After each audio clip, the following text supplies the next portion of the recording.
เปิ้นนอฮอฮอเมืองก้นน้อยไม่อำตัวหันคือเป็นลูกเลี้ยงเปิ้นในเธอตีมาเข้าใจเป็นลูกจ้างเปิ้นเป็นคนพันอ่อนโก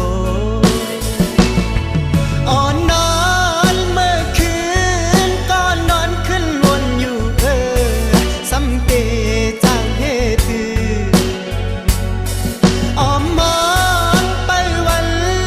ให้มีเงินมันนั่งเปิ้นยุ่มโคอยู่คำวันเนอได้มาเป็นลูกเลี้ยงลูกล่ออ่อนเปิ้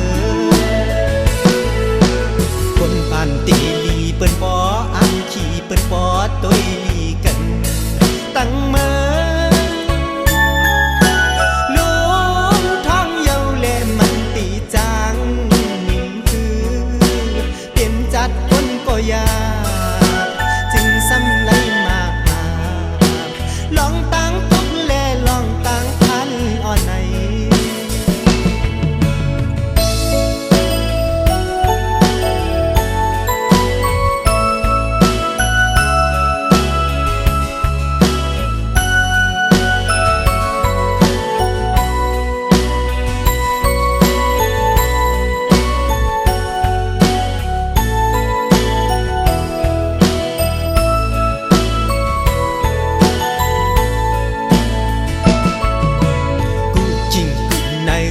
คำวันไล่พี่ไม้ไล่เป็นลูกเล